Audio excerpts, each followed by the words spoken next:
I want to welcome you all to our session on is cyber resilience as a competitive advantage. What we're going to do is follow up on Professor Madnick, some of the threads that he laid out for us today. And I'm going to start by letting my panelists all introduce themselves and talk about what does it mean for cyber resilience to be a competitive advantage. So would you like to start us out, David?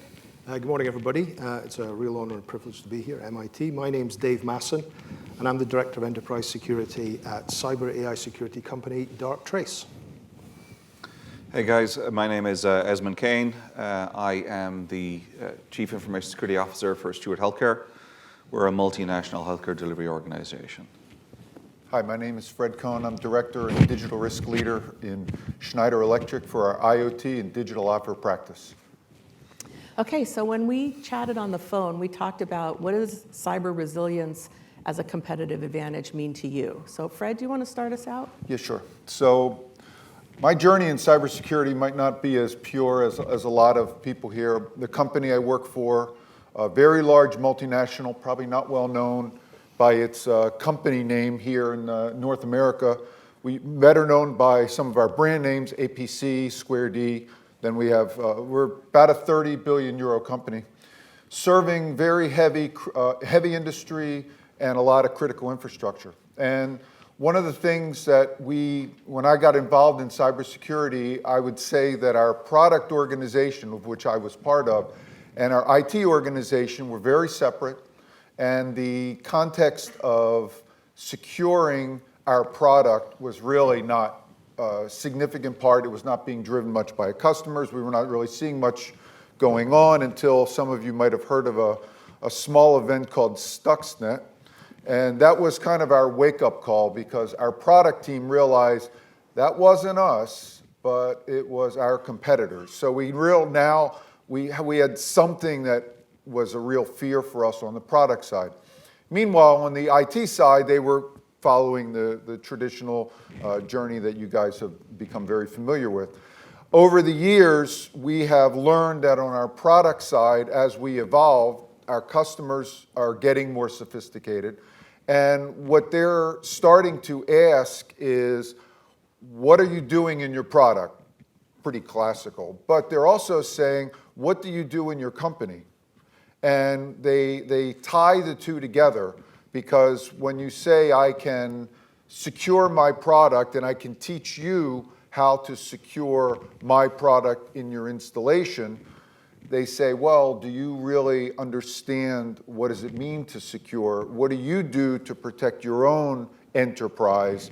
And the two of those are intertwined now as part of the answer. So resilience for us is not only being able to make sure that our enterprise is resilient, we're protect, of course, but we have to detect and we have to respond, and we've had incidents and we had Log4j, as Steward just mentioned.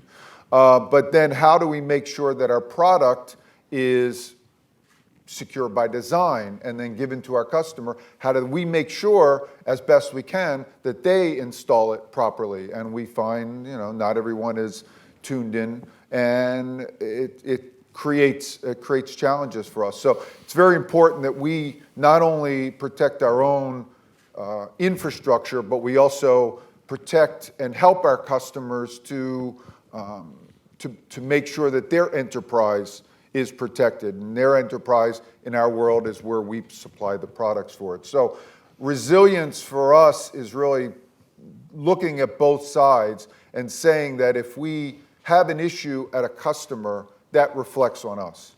And it's critical for us that we make sure that we help them, we guide them, we cajole them to try to make sure that they take care of themselves as much as we take care of our own house, if you like. So Fred, when we talk about cyber resilience as a competitive advantage in your company, right, what I hear you saying is it's combining both the internal cyber expenditures and activity, yeah, exactly, with product cyber resilience so that your customers can count on not only the products being secure, but working with you all being secure. And the competitive advantage part came in where we took the need to secure our product and the requirement for the customer who was struggling with how to secure their environment. They are, generally our customers are non-traditional IT environments. They have IT organizations, but where our products go are not traditional IT infrastructure. So therefore, the IT security practices didn't work very well. Yeah. They're in industrial, using special protocols and different timing, and things they struggled. So the competitive advantage, besides saying that we could make our products more secure by providing these capabilities, we also have a services entity that we brought in to help our customers through this journey, which was a struggle, clearly, for them. They didn't understand the fundamentals. And as I said, 10 years ago, those two organizations were very separate, and generally were very siloed, and we're very happy to have an air gap between the organizations, if you like that term, because the OT, as we call operation technology, the factories, the facilities, didn't trust the IT to serve their interests. Yeah. And we're seeing now, in my company, we're seeing now this coming together. There's more trust, there's more common understanding, there's more IT practices being brought to the OT, but there's also the competitive advantage for us is now we bring the product, but also a services capability to help those companies. So it's not really a sales pitch, but the point is that there are ways to take a cybersecurity, which is really tends to be guardrails, making sure you're not, you're protecting yourself, but turning it into something that you can use in your competitive posture as well. Awesome, thank you. So Esmond, you're in healthcare. Fred's in industrial supply, industrial control, but you're in healthcare. How do you see cybersecurity resilience as a competitive advantage for you? For me, it's Darwinian. It's existential.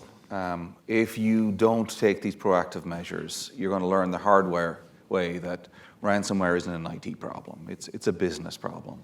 When your systems are going down, we have all learned the hard way through COVID that you can't survive without the level of IT sophistication that we currently expect out of our multiple industries, including healthcare. So what we learned in healthcare was we had to scale out dramatically when COVID hit hard. We had done our best to prepare. We had our physicians ready to roll. We had some of our IT systems ready to roll, but certainly I think healthcare, like every other industry, wasn't quite prepared for a huge exodus of the workforce to the home environment. So, our ability to adapt and to control and manage change associated with that massive change in risk profile was a competitive advantage. What we found very quickly was that the core concept around resilience is preparing.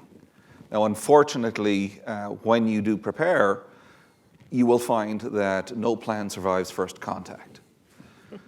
So the enemy just isn't going to tolerate submit your change tickets or send you an email with a subject message that says opportunity knocking, right? So the crisis when we encountered it was an opportunity for us to demonstrate that while the plan may not have survived the first contact, the exercise of planning, building out that muscle memory, building out that organic understanding of who to talk to, who was the facilitator, who was the coordinator, establishing those lines of communication and leveraging them when they needed to be exercised.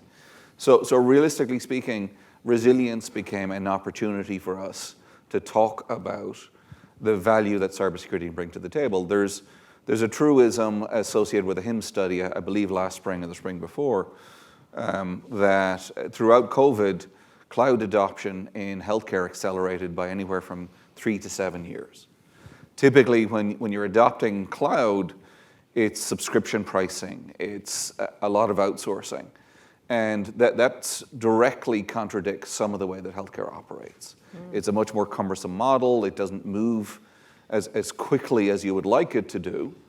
And all of a sudden, you had no choice. You had to get telehealth out in front of the patients. You had to get the teleconferencing up and running and the collaboration tools for your workforce. So in short, resilience for us was a survival mechanism. It was a life raft during the worst time in certainly, I think, the last 100 or so years. Yeah. You know, I have the luxury of working in an industry where we deal with, you know, most people's worst days of their lives. And now we went through it as a population.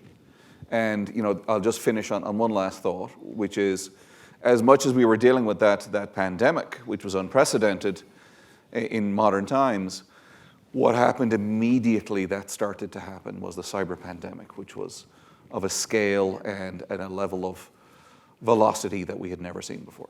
Yeah, thank you. So David, you're with Darktrace. How do you define cyber resilience, and how do your customers see that as a competitive advantage? Yeah, thanks. By the way, when you mentioned that plans are useless thing, I looked that up. And it was President Eisenhower. Plans are useless, but planning is indispensable. So I've written that down. Thank you very much for that. Yeah, cyber resilience, competitive edge. As has just been described by my colleagues here, we're all increasingly interconnected. We're all plugged in. As Le Corbusier said back in the 20s, one day we'll all live inside machines, and we're all living in one right now. I've got two IPs right next to my heart. I don't know what damage they're doing to my heart right now. I'm plugged into a machine, and we're all communicating by machine, even though we're all actually physically here. So we're all interconnected, so cybersecurity does actually affect all of us, and the resilience issue is an issue for all of us. Cyber resilience as a competitive edge means that people will trust you more. They'll have more reassurance in you if they can say that you're cyber resilient.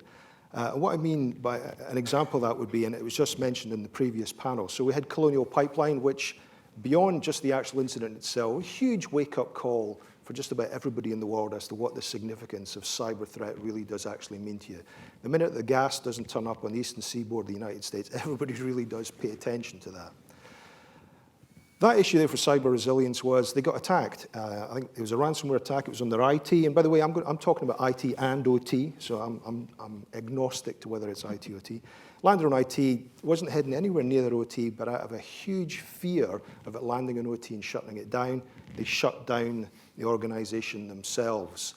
Now, that's not really resilience, okay? That probably stopped the problem, but it's not really resilience. I'll give you another example. Up in Canada, that's where I'm actually from, as you can tell by my accent. We had a hospital shut down. They got a ransomware attack, but they were Johnny on the spot. They had live monitoring. They had people in front of computers all the time. Saw it come in, but the only way they could stop it was to switch off the hospital.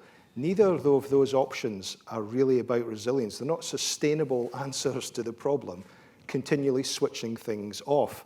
It might be good for your cyber insurance. You probably get one payment, but that'll be it. You can't keep doing this. To me, cybersecurity building into cyber resilience and the reassurance it gives is about taking the punch when you get attacked and rolling with it and keeping going. You don't stop. You keep going. That's what cyber resilience is about. Now, if you have good security, whether that's culture, we might talk about that in a second, and the gentleman in the panel before, when he was talking about having your operating system, as part of a human operating system, you need to have culture security in there as well. You roll with the punch, you keep going while you're under attack, and you keep moving, and that will reassure people because you didn't stop and then start again. They will actually see that, and that will give you a competitive edge, particularly in the supply chain. We all have a tendency to think that we're at the end of the supply chain, but we're not. We're just all part of another supply chain that goes behind us. So this will reassure those who are downstream of you that you can handle this. And cyber attacks, folks, facts of life now. They are facts of life. It will reassure that you can handle it, and to those further upstream from your part in the supply position, they'll have even more reassurance that you're still in the game and you're still part of that supply chain. That will give you a competitive edge. So in our research group at MIT, we are looking at cyber resilience as a competitive advantage, and we define it that way too. It's not just protection, and it's not just response. It's a whole program of thinking differently, just changing the words from let's protect and let's be able to respond to let's be resilient. So I'm curious, for it to be a competitive advantage, it has to be something of value to your customers. So how do you manage customer expectations, or how do you know that this is important to your customers if you're going to invest in cybersecurity as a competitive advantage? Who'd like to start us out? I'll kick it off. You're almost likely now to have your customers ask you, what is your cyber resilience? What is your plan? What are you going to do if something goes wrong? They will actually ask this of you. You're also going to get asked about it more by your cyber insurance companies. We've just had a situation north of the border there where cybersecurity wasn't such a hot topic for the client, and they were literally told straight up from the company right in front of them, your premiums are doubling right here and now. It was a great driver to improve security and build in security by design at that very, very instance. That's what you get. That's what it is. You will be asked this, and if you haven't got a good answer, or you haven't got a confidence-building, reassuring answer to this problem, people will get frightened, and they will stop potentially dealing with you. They might even stop answering your emails. Yeah, I'll talk a little bit about that. You know, for the business of patient care, a lot of it comes down to trust. You know, I remember having a conversation with a doctor about 25 years ago, and you know, just from the sheer delivery of patient care, doctors who the patients like are sued less, right? So there's been this rapport, there's been this focus on empathy. And it's a terrible business to be in when you're dealing with, you know, child fatalities and various other kinds of things. But it's wonderful when it works out the other side. And when you build that relationship with the patient, it's a continuum of care. You're dealing with someone potentially for the rest of their life. And that comes down to trust. And there is this evolution of this chief information security role to include trust at both from an executive level, the demands around like cyber insurance, definitely from an executive leadership, a C-suite team, and definitely from your employees. You're also holding potentially all of their sensitive information. And then you've got the customer expectations as well. So this evolution to a chief trust officer, I sometimes like to joke, and we were talking about this at dinner last night, you know, all the different acronyms. CDO was the one that came up. And, you know, everything is data, everything is code, and certainly that's the evolution we're going towards. But I sometimes call myself the chief door officer, right? So I'm a CDO because I use that analogy as one that everybody gravitates towards. When you're talking about whether you're leaving the door open, when you're leaving a key in the door, whether you've got latchkey kids running in and out, you know, whether you've got you know, back doors, basement doors, windows, you know. These are all problems that we deal with. And some of that is, I think sometimes when it comes to owning that conversation, owning the narrative with your users, again, the muscle memory you need to build out is telling stories, being able to communicate. And for me, that's a huge element of building trust. So it's about trust. Yeah. Yeah, Fred. exactly. So how do we find out what our customers are looking for? In our world, we sell a lot of product through distribution. We sell a lot of little boxes, and you wouldn't have a clue unless, you know, an issue comes up. Maybe a security reporter will say something about your product, and you have to deal with that in the public domain. But we also deal with a lot of big companies, and like my company, they have a risk management process.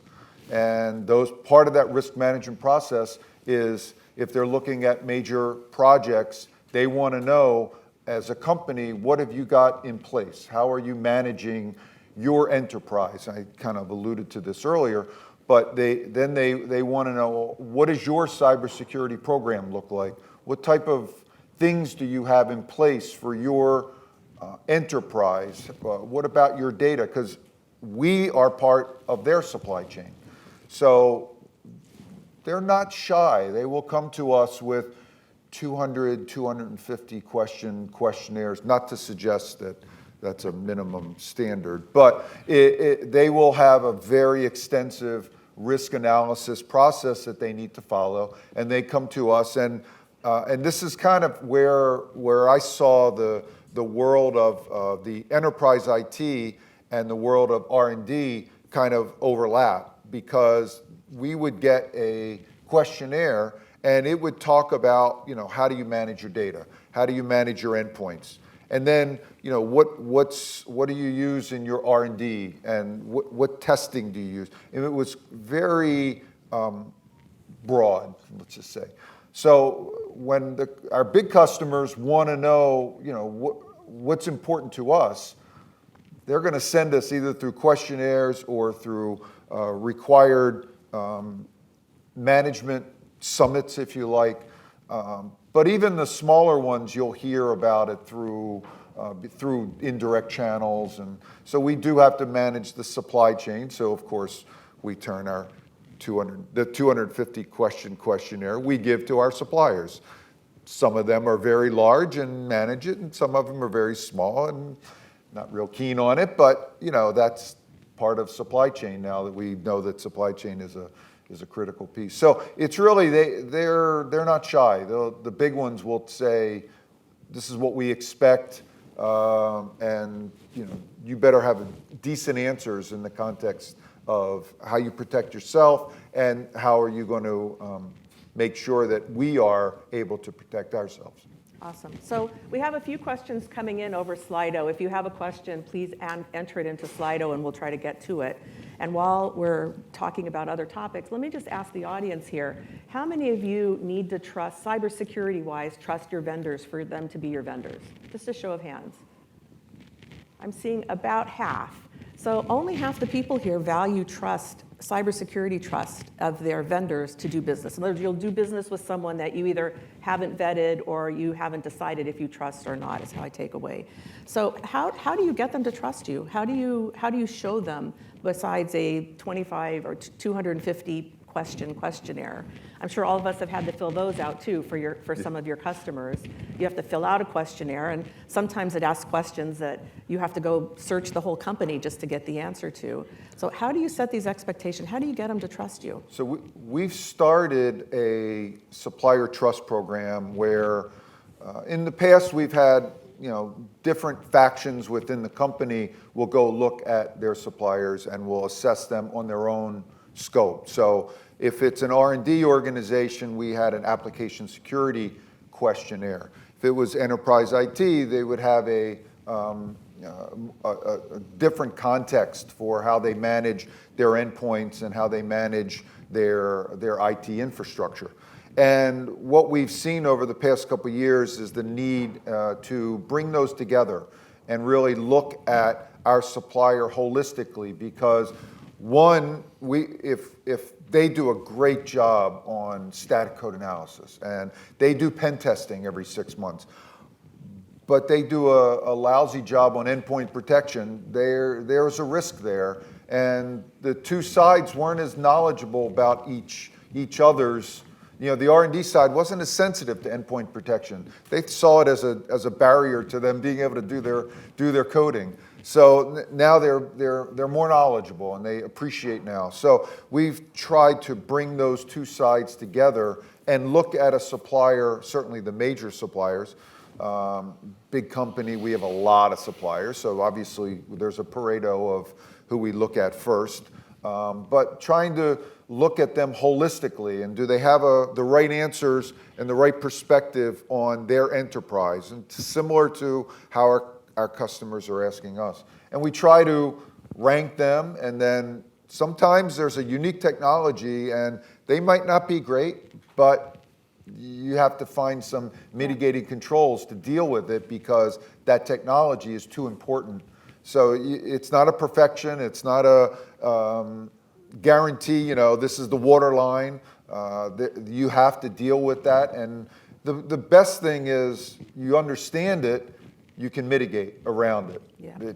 The product is not secure by design. Okay, I can start building firewall controls and network security controls, and I can do things that reduce the risk, never eliminate risk. Let me go ahead and pass it on to David, because I know you had some thoughts about this also, about supply chain and trust, how you build trust, cybersecurity trust. Does that make a difference in doing business if the company trusts you from a cybersecurity perspective? Yeah, absolutely, because you're telling people that, you guess what, when there's a pandemic on, I wear a mask and I got vaccinated, so you actually know that. One of the issues, and I'm sure you've all had to deal with it, is you can have all your questionnaires and or your cyber insurance people have got all those ticks and boxes and graphs and worked it all out. But a lot of the time it still seems to come down to facta non verba.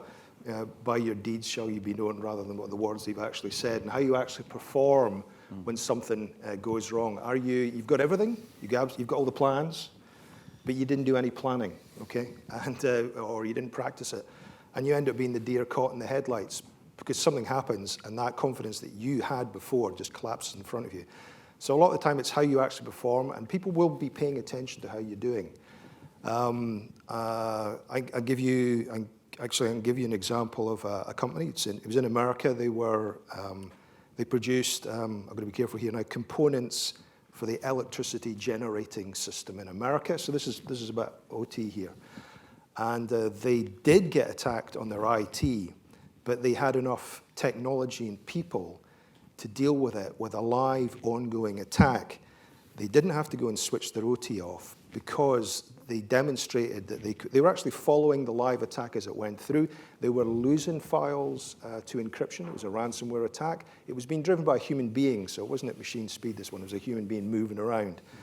But they were able to handle it. They were telling those supplying them and those to who they then supplied that this is what was going on, being very clear and open about what was happening. And were then able to deal with the IT attack eventually. I mean, they did lose thousands and thousands of files, but they had the confidence in knowing it wasn't going to land on their OT, and they were able to tell people that. And that was a real boost for that firm because people realized you can handle an attack, you are cyber resilient, you didn't stop, you kept going, we trust you, others trust you. And sometimes that's what it always comes down to. It's going to be by your deeds shall you be known. My demonstration.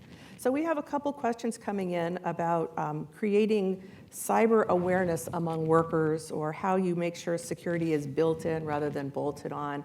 And building from the talk earlier about culture, Esmond, let me throw this to you. How do you get your team, other than your cyber people, but the rest of your organization kind of on board? Because this trust issue isn't just about your cybersecurity team. It's about people, your in your case, patients, but also the vendors you work with, trusting to work with you and not have that introduce a vulnerability. So that means everybody in the organization has to be on board. How do you do that? I think we heard it on the prior panel. A lot of it is culture. It really comes down to, in information security and IT, you are a change agent. You are in the business of transforming. And hopefully what you're trying to do is stop the bad guys. And you're hoping to build sufficient friction that they cannot get their work done. But that same measure, that friction isn't sufficient enough to inconvenience the good guys, your actual employees, your patients, right? So a lot of that starts with empowerment and education. I had worked in academia for 10 years, and lots of faculty members told me that you do not train a human, you educate them, right? So you're trying to communicate how to overcome risk, which is inherent. As you were just saying, you're never going to eliminate it. It's about mitigating it. It's organic. You create risk when you're in the business of conducting that business. So what you want to do is create that culture to understand how you overcome some of these obstacles. And a large element of that is starting the communication early. It's left of boom, right? The boom in cybersecurity terms is usually some kind of adverse event that shuts down your ability to conduct business, which is all the bad guys will do in this day and age. And there's this increasing expectation that you're communicating at all levels of the organization. You're establishing standards. We heard about NIST earlier. That's a great body of knowledge that you can use. It turns your cybersecurity program into an editing process. You cut it down from that over-engineered federal model. Now, the issue here is there's also increasing expectation. We had heard about cyber insurers earlier. The SEC is starting talking about board-level representation around cybersecurity. There's also some moves afoot from a litigation space. Colonial pipelines are now being pursued to answer why they had never tested, the failure scenario in their OT. Mm-hmm. We saw Senator Warner pursue UHS and say, "Tell me about your vulnerability management program." All these supply chain issues we've been through of recent. Several of those third parties or fourth parties that you had trusted, it took them months to come up, right? And that's just not something that you can sustain. They hit on your revenue, they hit on your ability to just do simple things like pay your employees is something that's now a critical concern. Okay, so you have to execute. We had heard earlier, sometimes any decision is better than no decision.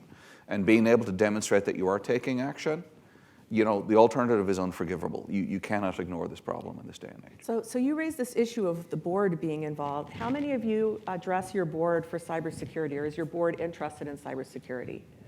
Let's see. Oh, still only about half, maybe 2/3.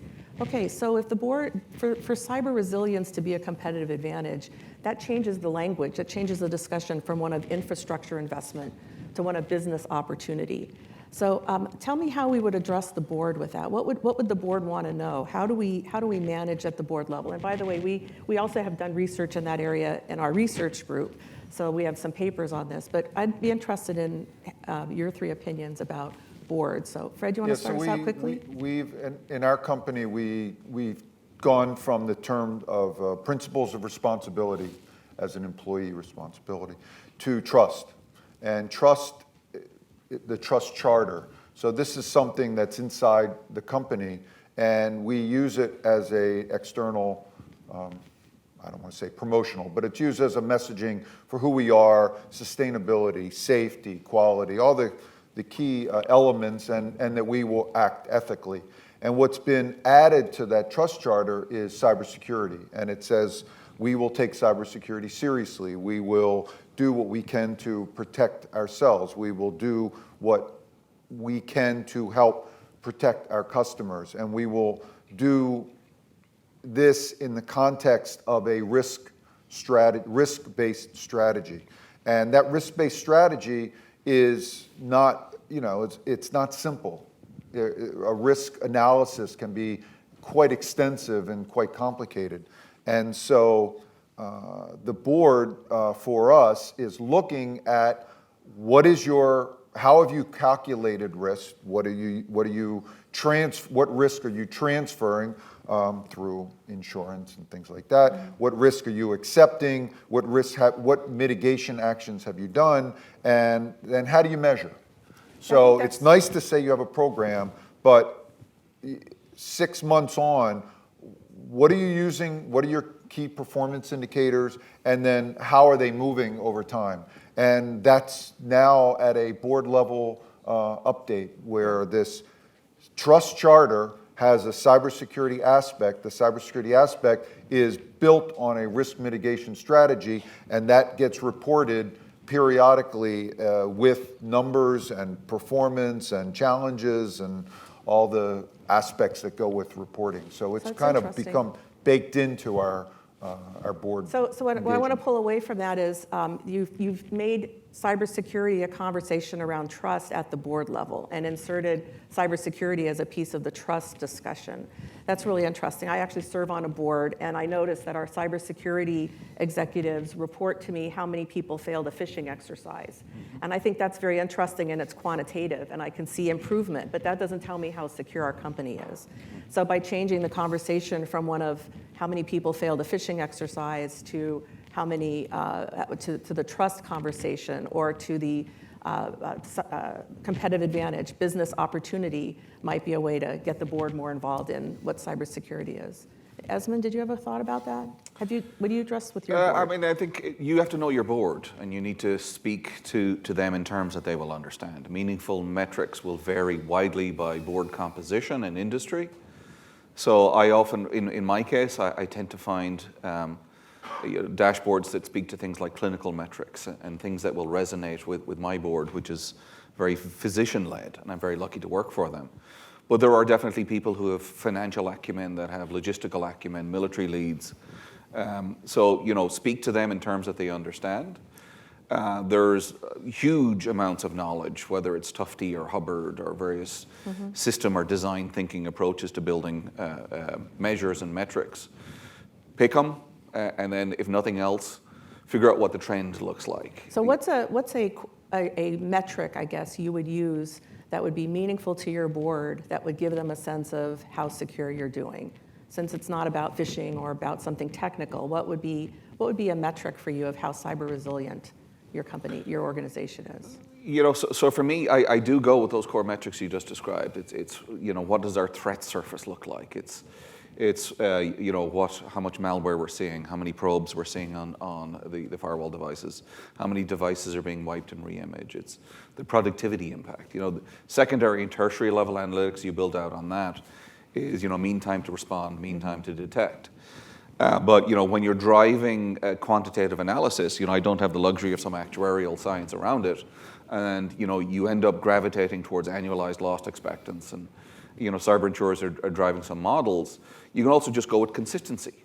You've invested in X, what's my return on Y? How many false positives are created out of these tooling?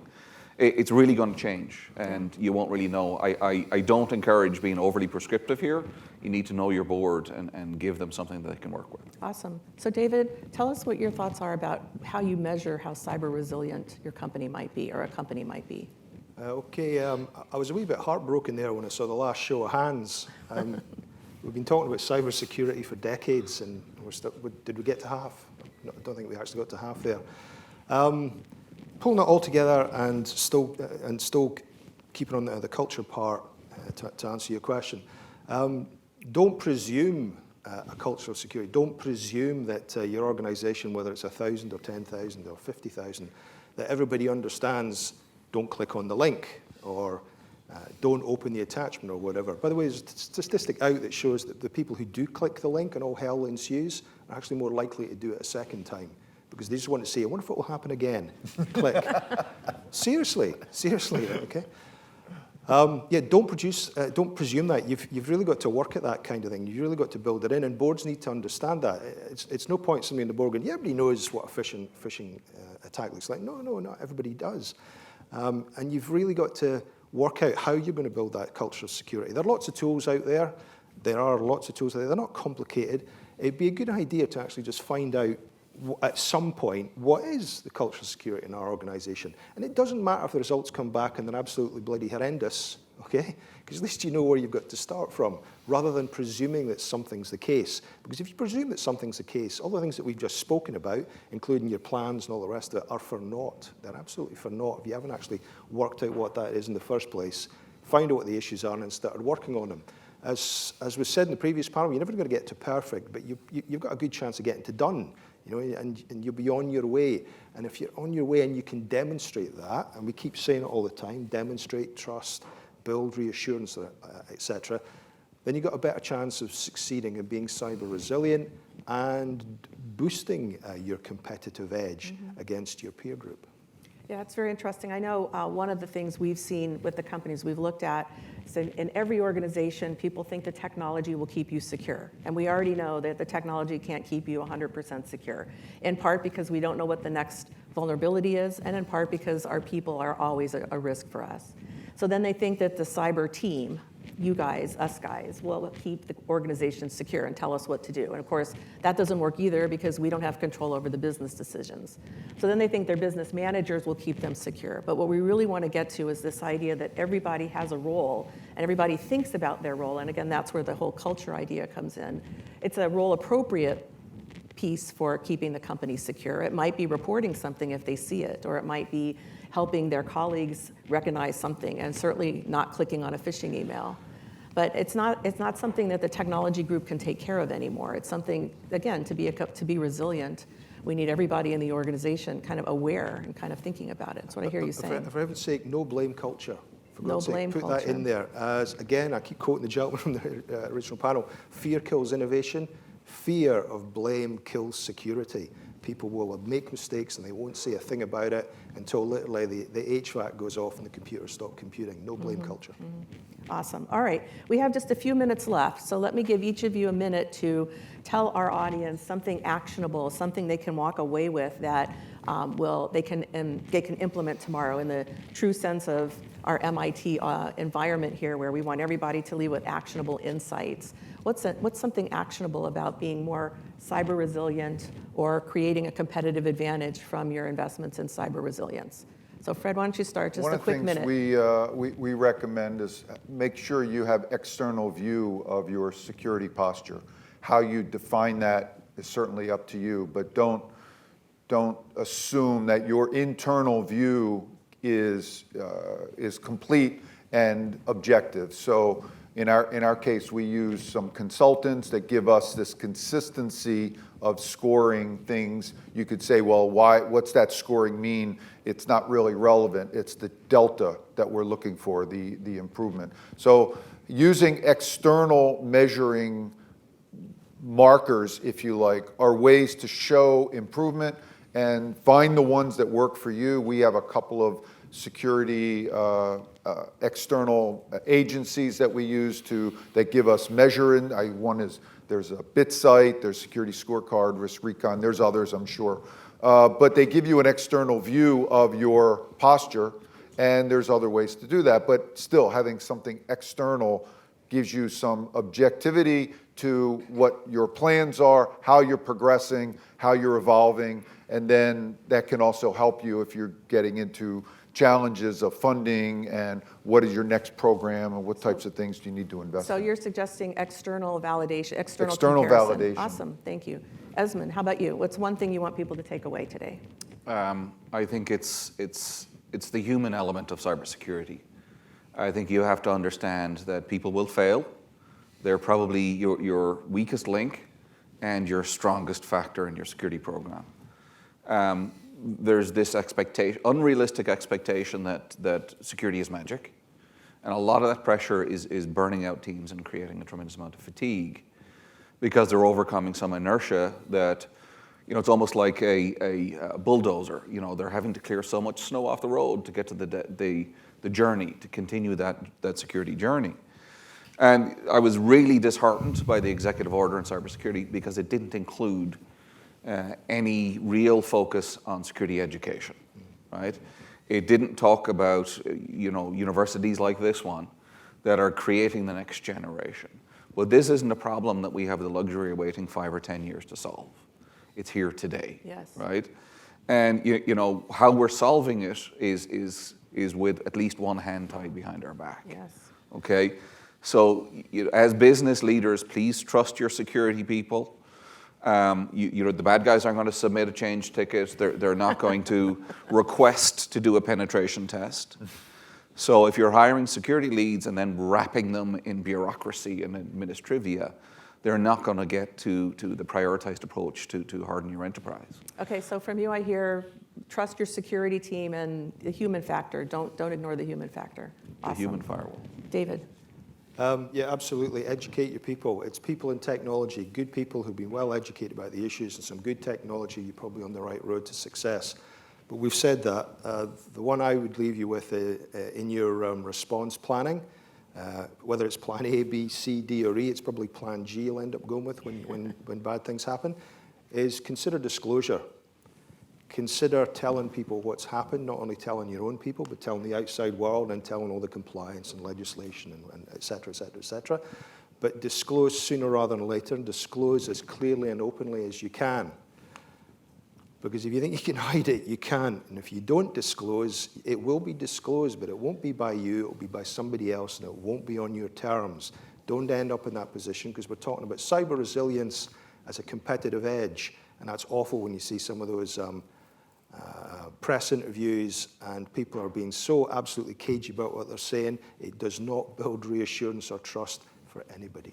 Awesome. So your message is control the message. If you have a breach, control the message so that you disclose, tell people, and share information, which is something we've seen not happen very often. Have a message. Have a message. Awesome. Okay, we're out of time. I just want to draw a couple of threads really quickly. One about cyber resilience and one about the competitive advantage side. So from the cyber resilience, we had a number of examples of how companies are building cyber resilience, either through internal operations, making sure your people are more secure or at least knowledgeable, building a culture of cybersecurity, and externally with relationships with your customers by building trust and by looking at your supply chain so that you can make sure that what you're bringing into your company is as cyber resilient as possible, and then offering that to your customers. So I want to thank you guys. Good job. Thank you for your time today. And thank you all for your questions.